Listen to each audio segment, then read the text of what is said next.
मज़ा आ गया। पता है डॉक्टर साहब, बोरीवली में मुझे दो चीज़ें बड़ी अच्छी लगती हैं। एक तो यहाँ की चाय और दूसरा आपसे बात करना। Thank you very much. Last time पे भी जब हम लोग चाय पे कुछ डिस्कशन कर रहे थे, we made that video as well, तो हमने बात करी थी ब्लड कैंसर की। और मतलब हमें बोन मैरो ट्रांसप्लांट पे और बात करनी थी, तो क्यों ना आज अगर आपके पास थोड़ा समय है तो हम चर्चा को अपने आगे बढ़ाएं। डेफिनेटली बोन मैरो ट्रांसप्लांट तो मेरे दिल का नज़दीक का टॉपिक है। Awesome awesome. नमस्कार, मेरा नाम है विवेक शर्मा और आप मुझे देख रहे हैं कैंसर पे चर्चा, इस अनोखे यूट्यूब सीरीज़ पे जहां हम बात करते हैं कैंसर की और उससे जुड़े तमाम टॉपिक्स की। और हमारे साथ कोई ना कोई मेहमान होते हैं, लेकिन इस बार मैं मेहमान के यहाँ आ गया हूँ और हम बात करने वाले हैं बोन मैरो ट्रांसप्लांट की आज। क्योंकि बड़ा ही जब किसी को सुनाई देता है कि भाई किसी की फैमिली में कैंसर हुआ है, और स्पेशली जब इस तरह की तकनीकी चीज़ें जो है इन्वॉल्व होती हैं, उसमें से बोन मैरो ट्रांसप्लांट हो गया, तो कॉस्ट काफ़ी ज़्यादा होता है और बहुत सारी भ्रांतियाँ हैं, मतलब लोगों को पता ही नहीं है कि है क्या। तो क्यों ना हम स्पेशली से ही पूछें। डॉक्टर साहब, अपना इंट्रोडक्शन दीजिए। वैसे तो आपको सब लोग जानते ही हैं, still for the sake of people who don't know you. या नमस्कार, थैंक यू विवेक पहले तो इस चर्चा के लिए, क्योंकि डेफिनेटली जो बोन मैरो ट्रांसप्लांट है ये थोड़ा सा मुझे जैसे पता है कि ये टॉपिक मेरे थोड़ा दिल के करीब है। और मैं हूँ डॉक्टर आशय करपे, डायरेक्टर सनराइज ऑन्कोलॉजी और haematologist, bone marrow transplant physician और मेडिकल ऑन्कोलॉजिस्ट। तो इतनी सारी चीज़ें एक साथ। नई शुरुआत अगर तुमको बताने की कोशिश करूँगा विवेक, तो मैं भी जैसे मैं हमारा MBBS हो गया, MD हो गया। MD के बाद मैंने भी शायद बोन मैरो ट्रांसप्लांट के बारे में सुना था और आई वाज एक्चुअली पैशनेट, यार यही सीखना है ज़िंदगी में, कुछ तो सीखना है ये तो फिर जैसे तभी बम्बई में जो शुरुआत ही थी और मैं पूना में गया था। पूना में मैंने अपना ट्रेनिंग किया, फिर कलकत्ता में था। और तभी जो मेरा एक्सपोजर हुआ है बोन मैरो ट्रांसप्लांट से रिलेटेड, मेरे भी दिमाग में काफ़ी सारे मिथ्स थे, डिस्पाइट कि मैं डॉक्टर हूँ। बट जब मैंने इस फील्ड में काम करना शुरुआत किया तभी फिर मुझे समझ में आया बहुत सारी इंट्रिकसीज है। डेफिनेटली एक नई टेक्नोलॉजी है जो शायद बहुत अच्छे रिजल्ट लेके आ सकती है। स्टिल इट इज़ इवॉल्विंग, मतलब इतने सालों के बाद भी, बट डेफिनेटली कोई मज़ा है। Awesome awesome. डॉक्टर साहब, सबसे पहले हमें ये बताइए कि ये बोन मैरो ट्रांसप्लांट क्या है, क्यों होता है और किसके लिए होता है। अच्छा, तो अगर मैं तुमको मतलब अगर हिस्ट्री में इंटरेस्टेड हो तो जी। 1970 के दशक में सर ई डोनाल्ड थॉमस, डॉक्टर ई डोनाल्ड थॉमस है, इन्होंने सबसे पहले बोन मैरो ट्रांसप्लांट किया था। तभी शायद ये जो शुरुआती दिनों में जब बोन मैरो ट्रांसप्लांट किया गया था, तो जहाँ पे ब्लड के ऐसे डिसऑर्डर्स होते हैं जहाँ पे ब्लड तैयार ही नहीं होता है, उसमें ये किया जाता है। लेकिन धीरे धीरे इसके जो इंडिकेशंस है वो धीरे धीरे बढ़ते गए।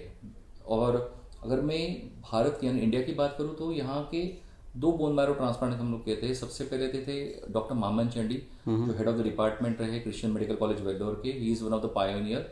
और दूसरे डॉक्टर अडवाणी साहब, सुरेश अडवाणी सर, जिनको सब लोग हम लोग भीष्म पितामह कहते हैं हमारे ऑन्कोलॉजी के। तो वो एक है जिन्होंने सबसे पहले ल्यूकेमिया के लिए बोन मैरो ट्रांसप्लांट किया है इंडिया में।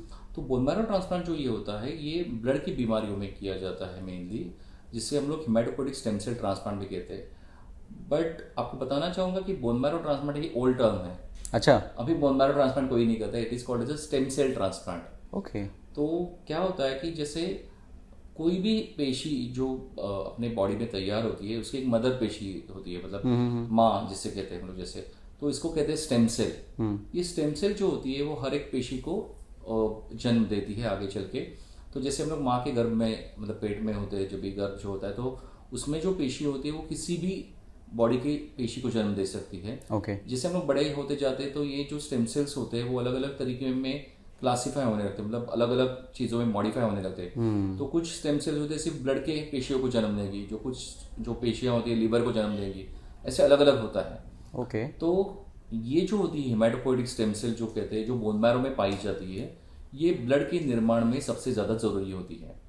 तो जब हम देखते हैं कि जैसे कभी कैंसर हो गया या और कोई बीमारी होती है, जैसे अप्लासिक अनीमिया नाम की बीमारी है जहाँ पे ब्लड तैयार होता ही नहीं है, ओके, तो इसमें ये सब आप स्टेम सेल एक बीज की तरह इस्तेमाल कर सकते हैं।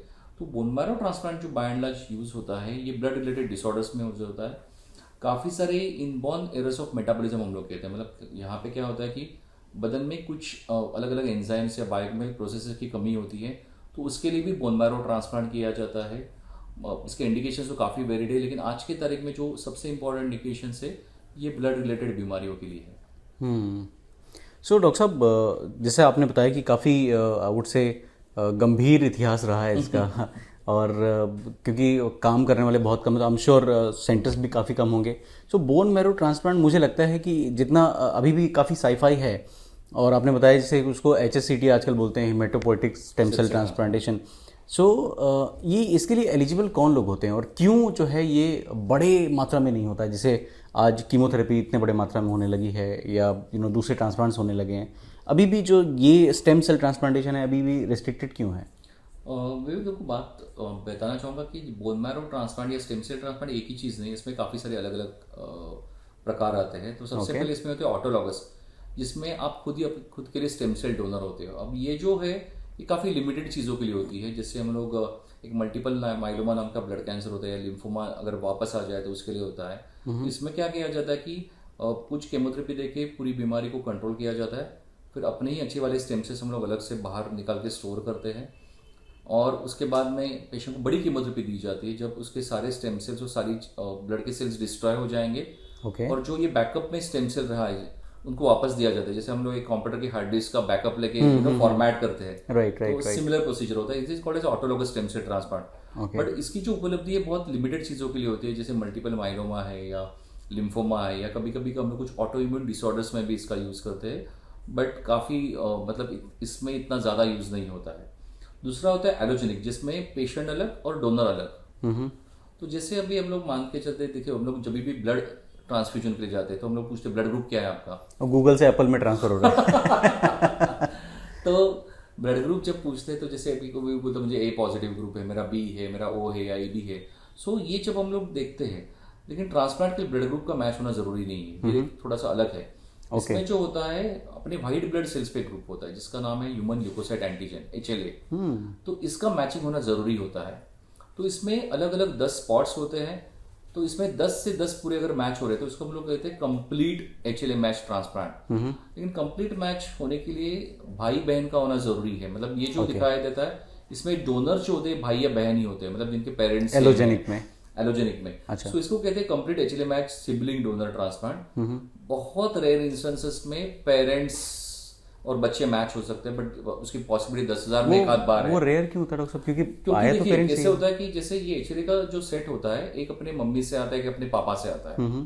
तो अभी डेफिनेटली सिबलिंग्स में ही मम्मी पापा तो अलग अलग सेम ही होंगे ना। राइट। जब लेकिन पापा से मम्मी की तरफ आते तो अपने पापा के पापा मम्मी तो अलग थे और हमारे अलग है। तो इसमें क्या होता है, कभी कभी एक ही सेट का डुप्लीकेशन हो जाता है, तो ये फिनोमेनन काफी रेयर होता है। तो इसकी वजह से शायद अभी तक मैंने 400-500 जो ट्रांसप्लांट किए उसमें 2 ही में शायद अक्रॉस द जनरेशन किया है, जैसे मम्मी से, मतलब कंप्लीट HLA मैच आप हाफ मैच कर सकते हो। तो जैसे मैंने बताया कि 10 पूरे मैच होने चाहिए, 10 के 10 स्पॉट्स होते हैं, तो अगर वो मैच होने चाहिए, अगर वो, क्योंकि इसका प्रॉब्लम क्या है कि अगर एक भी उसमें मिसमैच होने लगा तो ये बॉडी के साथ रिएक्ट करने लगता है अलग तरीके से। सो भी नई नई टेक्नोलॉजी जहाँ पे 50% मैच तक कर सकते हैं, मतलब 5/10 मैच कहते हैं हम लोग, जिसको हम लोग हैप्लो यानी हाफ मैच ट्रांसप्लांट कहते हैं। बट इसमें कॉम्प्लिकेशन रेट्स काफी ज्यादा होते हैं। दूसरा ये है प्रॉब्लम, आपको मैं बताना चाहूंगा कि अभी आप देखेंगे काफी सारे न्यूक्लियर फैमिलीज आने लगे हैं, भाई बहन तो होते नहीं है, इकलौता चाइल्ड होता है। अब तो कहाँ से भाई बहन आएगा ट्रांसप्लांट करने के लिए? तो फिर क्या होता है कि देयर आर सर्टेन रजिस्ट्रीज, हम लोग इसको कहते हैं मैच अनरिलेटेड डोनर ट्रांसप्लांट या मड ट्रांसप्लांट कहते हैं। इसमें क्या है कि अगर मतलब मान के चलो कि मैंने जितने भी दुनिया में लोग हैं उनका HLA टाइपिंग है, इसको कहते हैं HLA टाइपिंग, जो ब्लड टाइपिंग के लिए होता है, और वो मैंने शायद डोनर्स ढूंढना चालू कर दिए तो 6 लोग तो आपसे कम से कम मैच होंगे पूरी दुनिया में। अच्छा।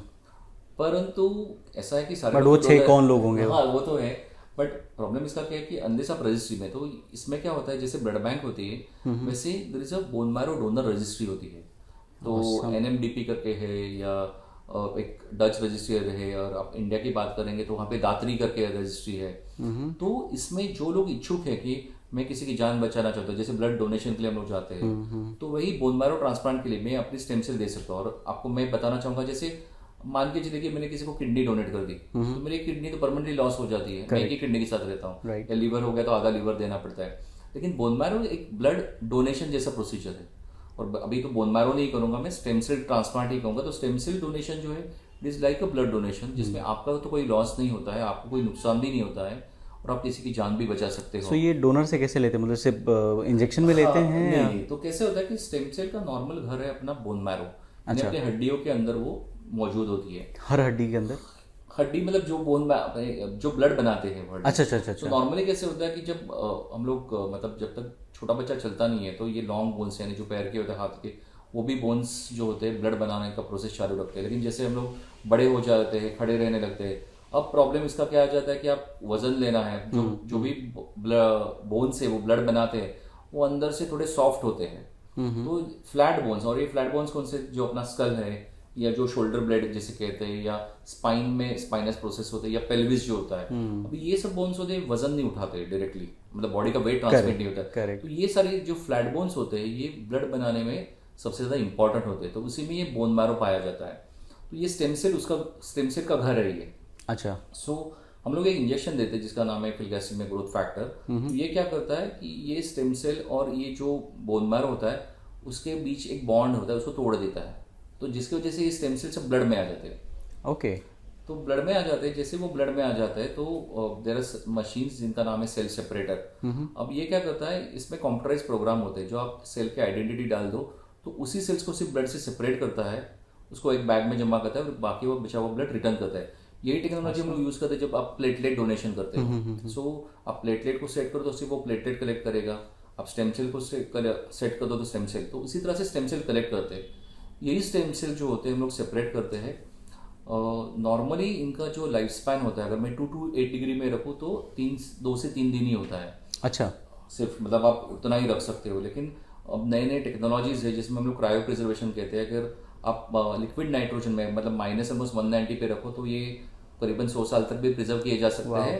और अगर आप -80 पे रखते हैं जिसमें हम लोग मतलब इट्स कॉल्ड थ्रैश फ्रीजिंग, वहाँ पे ऑलमोस्ट एक 15 से 20 साल तक आप उसको प्रिजर्व कर सकते हो। लेकिन जब एलोजेनिक हम लोग ट्रांसप्लांट करते हैं तो usually we collect it as fresh as possible and फिर ये दिए जाते हैं।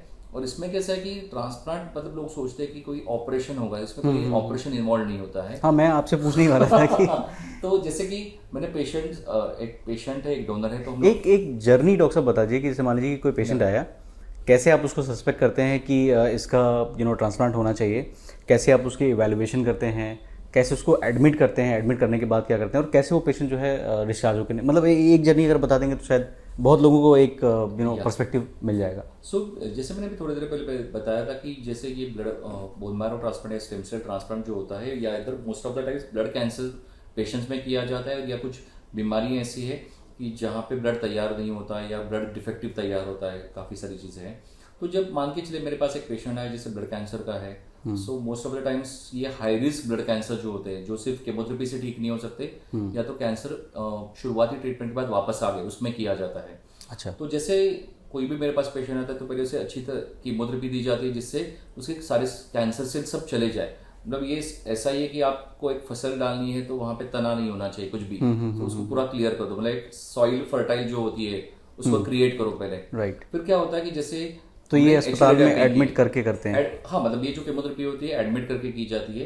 कितना टाइम लगता है? 2 से 3 चरण हो सकते हैं केमोथेरेपी के, जो करीबन 2-3 महीने चलेगी। उसके बाद में वो बीमारी को कंट्रोल कर देती है। लेकिन उसी से पहले हम लोग पेशेंट का ब्लड सैंपल और उसके जो भी भाई बहन रहेंगे या जो भी एक्सपेक्टेड डोनर रहेगा उनका सैंपल लेते हैं और मैचिंग का टेस्ट करते हैं। अगर उनका मैचिंग है तो हम लोग जानते हैं कि एक डोनर है। सो पेशेंट का जब बीमारी कंट्रोल में आ जाती है तो हम लोग डोनर का भी इवैल्यूएशन स्टार्ट करते हैं। डोनर का इवैल्यूएशन इसलिए होता है कि डोनर फिट है या नहीं है।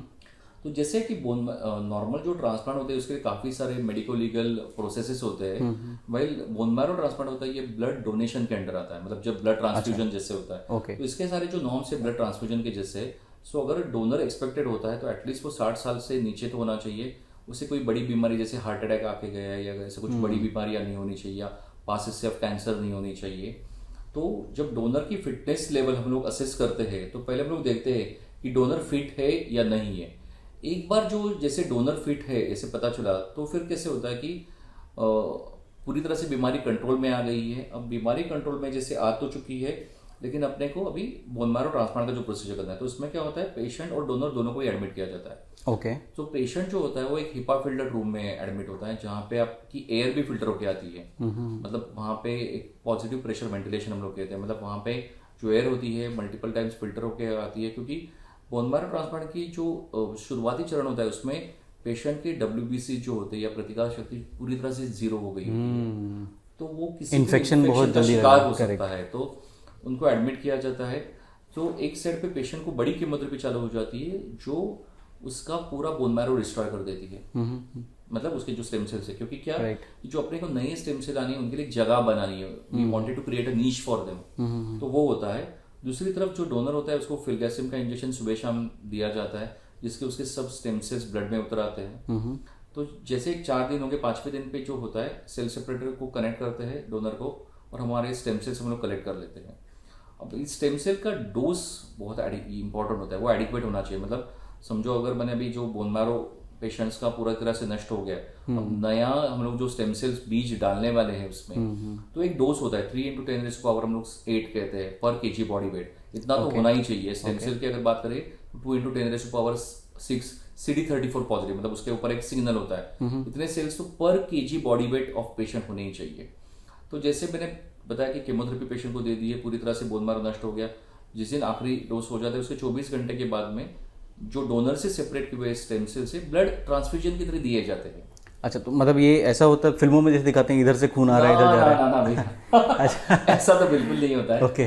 तो आप जैसे उसको सेपरेट करते हैं, स्टोर करते हैं, आपको क्योंकि ये पता होना चाहिए कि सेल डोज एडिक्वेट है या नहीं है। ओके। क्योंकि अगर वो एडिक्वेट नहीं है तो उसका कोई यूज नहीं मतलब डोनर से लिया उसके बाद भी टेस्टिंग होती है नहीं, यहाँ डोनर से लिया उसके बाद में उसमें स्टेम सेल का प्रोपोर्शन कितना है, और फ्लो साइटोमेट्री करके टेक्निक होती है, उसमें हम लोग कंफर्म करते हैं कि इतने भैया सेल्स है या नहीं है। मतलब जो भी आप कर रहे हैं उसका इफेक्टिवनेस, क्योंकि मेरी एक छोटी सी गलती पेशेंट की जान can cost to patient life. तो फिर कैसे होता है कि एक बार एडिक्वेट है ये पता चला तो यही सेल्स दिए जाते हैं पेशेंट्स को। It is like a blood transfusion, आप एक सिंपल सलाइन जैसे देते हैं वैसे ही दिए जाते हैं। अब कैसे है कि पेशेंट को तो वो इंजेक्शन नहीं दिया हुआ है ना सेल सेपरेट, तो ये स्टेम सेल्स में प्रॉपर्टी होती है, वो जैसे ही ब्लड में घूमने लगती है वो पेशेंट के यानी रिसिपिएंट के बोन मैरो को जाके चिपक जाती है।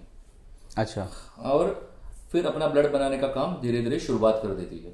ओके, मतलब नया बीज आ गया, अभी फसल नया बीज आ गया बस, और अपनी जगह बना के रखिए, केमोथेरेपी देके कि वहां पे कोई पहले वाले स्टेम सेल्स नहीं है, बीमारी नहीं है। अब ये जो नए बीज है ये अपना काम का शुरुआत करेंगे। तो अगर मान के चलो मोटा मोटी जो शुरुआत है, मतलब जैसे पेशेंट को एडमिट किया हम लोगों ने और केमोथेरेपी दी से लेके पेशेंट के स्टेम सेल्स अंदर जाके काम करने की शुरुआत की, इसमें लगभग 4 से 6 हफ्ते जा सकते हैं। तो ये पूरे 4 से 6 हफ्ते में जो होता है पेशेंट को हम लोग एक हिपा फिल्टर ट्यूब मैंने आइसोलेशन में रखते हैं, उसे बहुत सारे एंटीबायोटिक्स या ब्लड प्रोडक्ट्स की बहुत सारी ज़रूरत पड़ सकती है। लेकिन ये एक ऐसा प्रोसीजर है जो शायद रिफ्रैक्टरी ल्यूकेमिया या जहाँ पे ब्लड होने का प्रोसेस बंद हुआ है वहाँ पे कारगर साबित हो सकता है। ऑसम। डॉक्टर साहब, एक मतलब एक इंसिडेंस है जो मेरे साथ करीब 1-1.5 साल पहले किसी ने मुझे कनेक्ट किया था किसी सोशल मीडिया प्लेटफॉर्म से। So I keep donating blood, तो this somebody in Delhi see connected and requested कि आप बोन मैरो डोनेट करोगे क्या, शायद उसको बोन मैरो बोलते हैं, क्या बोलते हैं। सो आई वॉज लाइक ठीक है, मतलब जो थोड़ा बहुत मेरी समझ है, मुझे लगता था कि कुछ तो कहीं मेरा बोन मैरो में से किसी हड्डी में से कुछ निकालेंगे और it will be of, like ठीक है। आई थॉट कि 1 दिन का प्रोसेस है। देन आई सेड ठीक है, I am okay, let me know what has to be done. So फिर उन्होंने अपना लिस्ट ऑफ रिक्वायरमेंट भेजा and they were in Delhi, patient Delhi में था और मैं बॉम्बे में था। और फिर बोले कि आपको कितना, आई थिंक 1 महीने के आसपास कुछ शायद इधर लगेगा। आई सेड यार उतना तो बहुत मुश्किल है, क्योंकि had it been Bombay I would have been, मतलब मैं ये समझने की कोशिश कर रहा हूँ कि अगर मैं किसी को जैसे आप बोल रहे हैं कि रजिस्ट्री चलती है, अगर किसी को वॉलंटियर करना चाहूँ कि हाँ भाई आप मेरा बोन मैरो ले सकते हैं, एंड अगर किसी की जान बचाने के लिए अगर वो करना पड़े तो that I think that's a fair deal for the humanity. तो उसके लिए मुझे एज अ डोनर क्या इम्प्लीकेशंस हो सकते हैं, और उस मतलब ये इस प्रोसेस के बारे में थोड़ा सा बताइए कि मतलब। देखिए, ये जो आप बता रहे हैं ना, ये मर्ड जो मैंने बताया था कि मैच अनरिलेटेड डोनर ट्रांसप्लांट, जो आप किसी को मैच हो सकते हो, तो अभी बहुत बार क्या हो जाता है ना, मतलब जैसे मैंने देखा कि अगर मैं थोड़ा एक डिफरेंस बताना चाहिए, अब्रॉड में जब आप डोनर बनते हो ना, तो वो आप कितने एक्चुअली वॉलंटरीली कर रहे हो वो देखते हैं। मतलब वहाँ पे जो HLA टाइपिंग जो टेस्ट होती है वो आपको करनी पड़ती है, क्योंकि पता होना चाहिए ना कि आपका ब्लड किससे मैच होने वाला है। तो आपका ब्लड सैंपल आप इवन अपने DNA से, मतलब आप मैंने सलाइवा भी ले लेंगे तो भी उससे फाइंड आउट कर सकते हैं, ऐसे जरूरी नहीं कि ब्लड से ही पता करना है करके। तो इसमें क्या होता है कि वो जो टेस्ट होती है ना उसका कॉस्ट डोनर को बेयर करनी पड़ती है। मतलब आप सच में अगर आप मोटिवेटेड हो तो ही जाओगे वहाँ पे। इंडिया में क्या होता है, बहुत बार क्या हो जाता है कि हम लोग वो बड़े कैंप ले लेते हैं और हम लोग से मतलब एक ना भाषण दे दिया किसी ने, आप डोनर बनो, किसी की जान बचा सकते हो, तो फिर लोग रजिस्टर तो कर लेते हैं, बट जब एंड टाइम में आता है तो मुकर जाते हैं कि नहीं हमको नहीं पता था ऐसा होने वाला है। सो मैं आपको बताना चाहूँगी कि एक्चुअली ये इतना कॉम्प्लिकेटेड प्रोसीजर नहीं है। जैसे मैंने थोड़ी देर पहले बताया था कि जैसे मैं अगर किडनी डोनर बन जाता तो मेरी एक किडनी तो परमानेंटली जाएगी, Correct. या तो लीवर हो गया या कुछ भी हो गया तो, लेकिन बोन मैरो में वैसे नहीं होता है। It is like a blood donation. जो भी स्टेम सेल्स निकाले जाते हैं वो विद इन 3-4 तो वीक्स डोनर में को पूरी कितने तरह से, टाइम रहना पड़ता है? ऐसा जरूरी नहीं है। वही तो बोला कि विवेक, इनफैक्ट तो मैं आपको एक बताना चाहूंगा, जब मैच अनरेगुलेटेड डोनर ट्रांसप्लांट के कुछ रूल्स होते हैं, मतलब इन द सेंस कैसे होता है कि पेशेंट और डोनर को पता नहीं होता कि वो किसके लिए दे रहे हैं या किससे ले रहे हैं। Okay. It is never known. क्यों? क्योंकि मतलब उसकी बहुत सारी वजह है, या तो हाँ, of course. कभी कभी क्या डोनर मुकर गया समझो, Legal हो तो सकता है, पेशेंट नहीं, डोनर financial मुकर गया तो patient can give the money, या समझो कुछ डोनर ऐसे होंगे अगर उनको पता चल गया पेशेंट ये है तो उससे मनी डिमांड किया, तो you know want my bone marrow. तो usually the rule is that कि हम लोग पेशेंट और डोनर से को कभी भी, मतलब मैच अनरिलेटेड डोनर ट्रांसप्लांट में ना पेशेंट जानता है ना डोनर जानता है कि कौन है, मतलब किससे सेल आने वाले हैं और किसको सेल मिलने वाले हैं, ये कभी भी नहीं जाना चाहता। ओके। अगर डोनर चाहता है तो आप 5 साल के बाद एक दूसरे को मिला सकते हो। अच्छा। अगर डोनर चाहता है, रिसिपेंट नहीं। हाँ हाँ हाँ। अगर डोनर चाहता है तो दिस इज लाइक जैसे होता है कि नेकी कर कुएं में डाले। तो लेकिन मैं आपको ये बताना चाहूंगा कि देने के लिए इतना एक्चुअली नहीं होता है। मतलब कैसे होता है कि इसमें जो होता है ना कि सेल सेपरेशन जो होता है, मतलब जो सेल्स हम लोग लेते हैं वो जरूरी नहीं कि जहाँ पे पेशेंट हो वहीं पे लेके जाए, आप ट्रांसपोर्ट भी कर सकते हो, लेकिन वो उसमें क्या होता है फिर टेक्निकल कॉम्प्लिकेशंस बढ़ने लगते हैं उस चीज़ के। मतलब आपको सेल ट्रांसपोर्ट भी करने हैं, उसका एक टेम्परेचर मेंटेन होना पड़ता है, आपको पूरी तरह से मैच करना पड़ता है कि यहाँ पे पेशेंट यहाँ पे डोनर है। अगर आपको बताना चाहूँगा, एक बार ऐसे हुआ था कि हमारा एक पेशेंट था और उसका मैच हुआ था एक यूएस सोल्जर से। ओके। अब तो प्रॉब्लम था कि वो इराक में था तभी। जब तक वो वापस नहीं आएगा राइट। तब तक तो मतलब जो सेल्स है तब तक मिलना मुश्किल रहा। तो कैसा होता है कि ये पूरा मैचअप होना जरूरी होता है। एक्चुअली जो प्रोसेस होता है डोनर का, मे बी इवैल्यूएशन के लिए जो प्री प्रोसीजर फिटनेस कहते हैं उसमें 1-2 दिन लगते हैं, लेकिन जो मेन प्रोसीजर होता है उसमें 4 दिन का इंजेक्शन जो ओपीडी बेसिस पे दिया जाता है। अच्छा, ये 4 दिन कंसेक्यूटिवली लगता है? हाँ, बस एक सिंगल जैसे इंसुलिन जैसा इंजेक्शन होता है। अच्छा। सुबह शाम बस एक 4 दिन देना है, 5वें-6वें दिन पे प्रोसीजर होता है। सो यूजुअली 7 दिन से ऊपर नहीं जाते हैं, मतलब जो डोनर होता है। इसमें से सिर्फ 2 या 3 दिन ही वो पेशेंट मतलब डोनर जो रहता है वो एडमिट रहता है जब हम लोग सेल सेपरेशन जाते हैं। और मोस्ट ऑफ द टाइम्स हम लोग कैसे होता है कि जब भी डोनर होता है हम लोग प्रेफर करते हैं कि वो डोनर करीब हो, ट्रेसेबल हो। प्लस क्या होता है कि हम लोग उनको बताते हैं कि आप शायद एक पहले 4-6 हफ्ते बाहर खाइए मत, क्योंकि अगर डोनर को हेपेटाइटिस हो गया, मतलब जॉन्डिस हो गया या टाइफाइड हो गया तो वापस से पूरे प्रोसेस को रोकना पड़ सकता है। तो कुछ चीजें होती है, but as a risk to life ऐसा नहीं है, 1% भी नहीं है रिस्क टू लाइफ जो होती है। It is okay as good as you are doing a blood donation या प्लेटलेट डोनेशन मैं कहूँगा इनफैक्ट। ऑसम। डॉक्टर साहब, आपने करीब करीब 500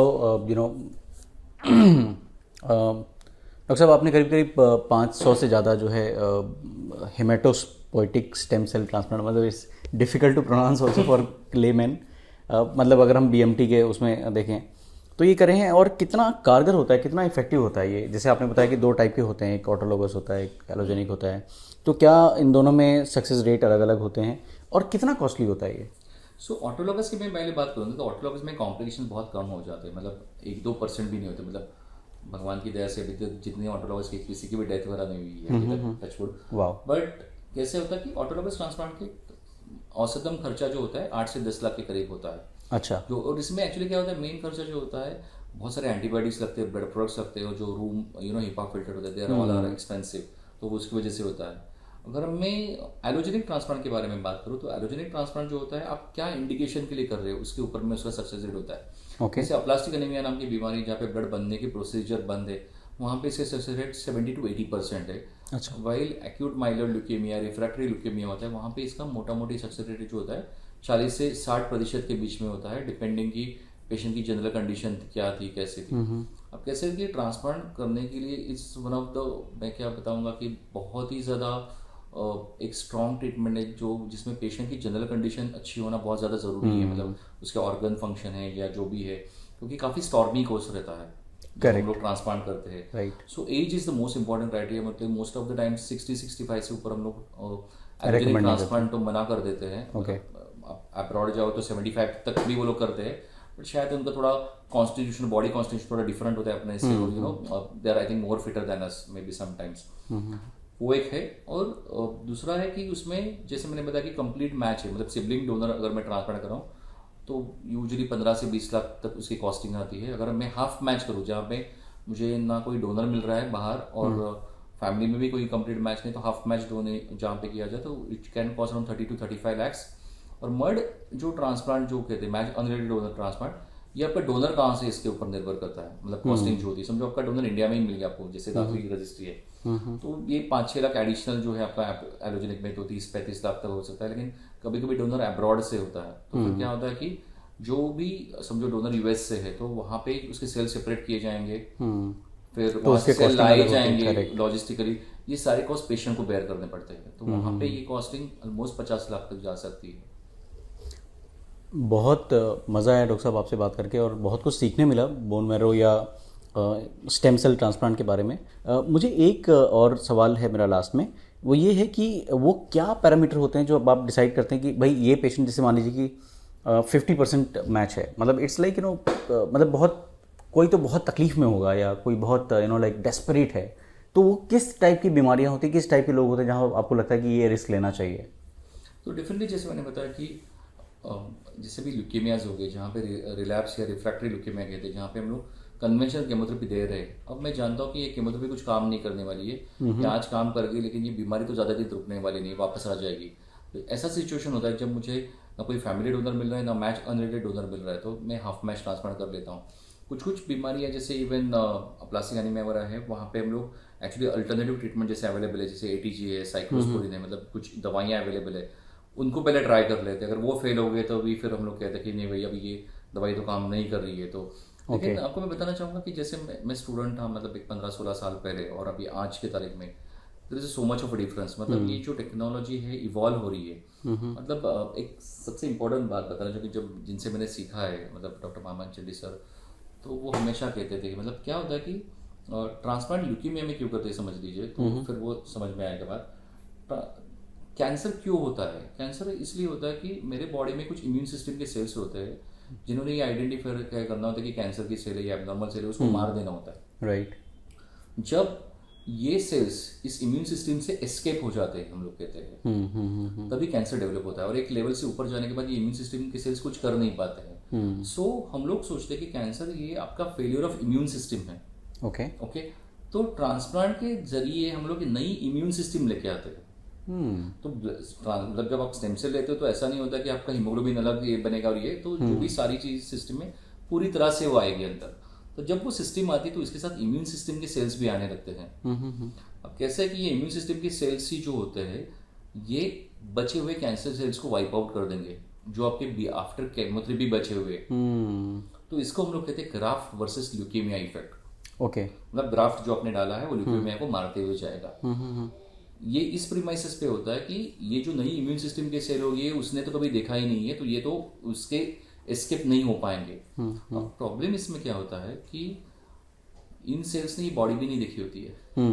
राइट। तो इस बॉडी को भी डिस्ट्रॉय कर सकते हैं। तो that is called as a graft versus host disease. मतलब आप जिसका है उसको नुकसान भी पहुंचा सकते हैं। इसको मेहमान समझ रहे हो, वो शैतान निकल गया। तो इसलिए जो मैचिंग मैंने बताया ना, एक्चुअली मैचिंग, ये मैचिंग पूरी तरह से होना जरूरी होता है। तो 10/10 मैच करते हैं तो शायद ये जो इम्यून सिस्टम के सेल्स होते हैं वो ज़्यादा तरीके से अपने बॉडी से घुल मिल जाते हैं। सो ये हम लोग एक नई इम्यून सिस्टम लाना चाहते हैं। जब हम लोग ल्यूकेमिया में यूज़ करते हैं as a transplant, as a modality use करते हैं, तभी हम लोग जो देखते हैं कि एक नई इम्यून सिस्टम लेके आते हैं हम लोग। तो इसके वजह से इसका इंपॉर्टेंट जो होता है ल्यूकेमिया में बहुत अलग तरीके से होता है। और जब मैं प्लास्टिक एनीमिया करता हूँ तो मुझे सिर्फ ब्लड बनाने का सीड चाहिए होता है, तो वहाँ पे मुझे ये ग्राफ्ट वर्सेस ल्यूकेमिया इफेक्ट नहीं चाहिए होता है। तो इसलिए हाफ मैच ट्रांसप्लांट जो हम लोग करते हैं ना, टेक्निकली थोड़ा डिफिकल्ट होता है। लेकिन अभी जैसे जैसे नए नए टेक्नोलॉजीज आ रही है या नई नई दवाइयाँ आ रही है, तो दे ट्राई टू मेंटेन, मतलब अवॉइड दिस कॉम्प्लिकेशन एंड ये जो बैलेंस होता है ये इम्यून सिस्टम के सेल। तो वही मुझे डॉक्टर मामन चंडी सर हमेशा बताते कि अभी तो सर्कस में टाइगर नहीं होते, तभी तो होते थे मेरे बचपन में। तो वो कहते थे कि देखो आशय कि जो ट्रांसप्लांट में ये हम लोग जो करते हैं ये एक रिंग मास्टर की तरह कि टाइगर से खेल करवाना। जब तक टाइगर तुम्हारी सुन रहा है तब तक तो ठीक ही है। राइट। और उसने ठान लिया कि तुम्हें मार डालना है तो पक्का छोड़ेगा नहीं। सही रिंग में तुम दोनों अकेले ही हो। Correct. तो ये इम्यून सिस्टम के सेल्स भी वैसे ही है, जब तक तुम उनसे खेल करवा रहे हो ना, यू नो ये सारे जो खेल होते हैं कि जब लोग चाहते हैं कि ग्राफ से ल्यूकीमिया, बट ये टोटली हम लोग कंट्रोल नहीं कर सकते, but now there various things जिससे हम लोग ये कंट्रोल लेके आ जाते हैं, but it is not 100%. So ये इम्यून सिस्टम की सेल्स मार तो देंगे कैंसर सेल्स को, बट अपने बॉडी को डिस्ट्रॉय नहीं करना चाहिए, या ग्राफ वर्सेस होस्ट डिजीज नहीं होना चाहिए. ये भी उतना ही इंपॉर्टेंट होता है. अभी नई नई टेक्नोलॉजीज है, इट इज मोर इम्प्रूव्ड, जैसे मैं स्टूडेंट और अभी जो देखता हूँ, लेकिन but it's worth looking at this treatment aspect. Amazing. Amazing. Thank you so much doctor साहब, बहुत मज़ा आया आपसे बात करके. आई एम श्योर जो हमारे दर्शक हैं, जो हमें देख रहे हैं, सुन रहे हैं, उनको भी अच्छा लगा होगा और बहुत सारी जानकारी मिली होगी. आई सी रुपेश भाई के कैमरे के पीछे कितना एकदम प्रफुल्लित हैं. वो सोच रहे हैं कि यार ये तो कहीं हमको मिलती नहीं ऐसी जानकारी. और आपका कीमती समय देने के लिए बहुत बहुत धन्यवाद. और मैं फिर से आऊँगा चाय पीने के लिए और आपसे और बातें करने के लिए. Definitely. Thank you so much. Thank you.